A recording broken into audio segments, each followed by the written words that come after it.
Globalization is the process of international integration arising from the interchange of worldviews, products, ideas, and other aspects of culture. It signals a great economic and political cooperation worldwide and an increased sharing of ideas. Thanks to the technological advances, globalization has become a greater reality. Now, here are some pros and cons of globalization. First, free trade. Once upon a time, nations were not able to trade freely with one another due to all of the barriers that stood in the way.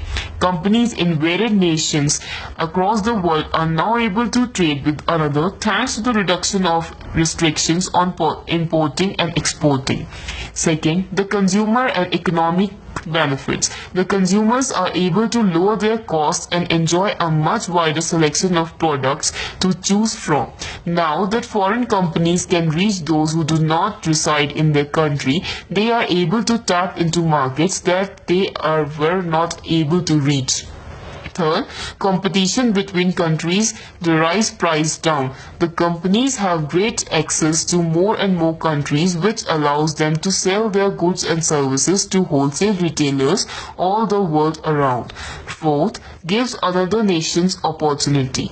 A nation the opportunity to hone is in on their strengths while ignoring their weaknesses.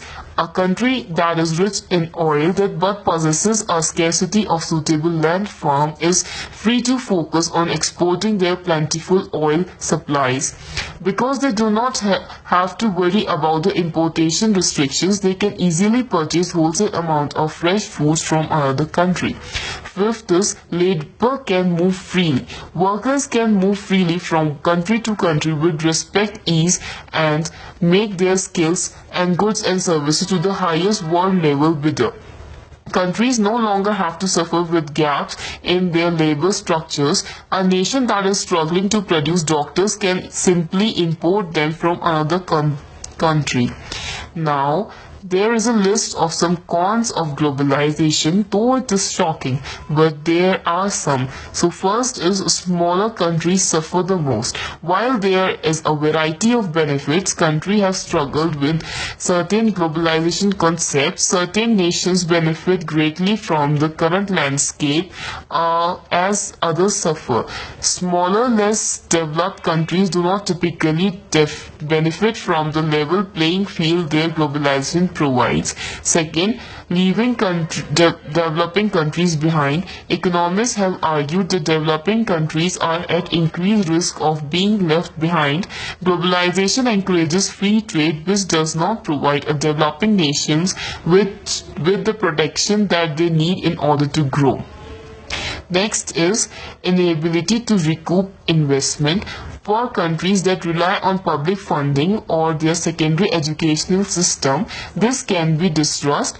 Residents of a country utilize publicly funded colleges to bolster their skills for the job market, then take their talents to other countries. This leaves their home country with very little resource to recoup their considerable investment.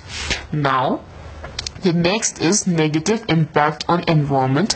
The environment impact of globalization is considered to be negative by most experienced observers. The increased consumption of wide variety of products leads to increased production, which causes to uplift in pollution. Simply put, the environment is under strain, which can have a devastating long-term effects on the planet's environmental stability. Now, the next is loss of cultural identity. Greater cultural hegemony is benefit, but countries are beginning to lose their identity due to the immigration that is taking place on a larger scale. Now, examples of globalization and economics. Multinational corporations operate on global scale with satellite offices and branches in numerous locations. The North American Free Trade Agreement (NAFTA) is a trade bloc in North America. A McDonald's in Japan and other countries show a growth of companies over the entire world. Now, next is globalization and blending cultures. The Silk Road was a trade route between China and the Mediterranean Sea area, and it allowed the exchange of not only goods but also culture and knowledge. Thank you.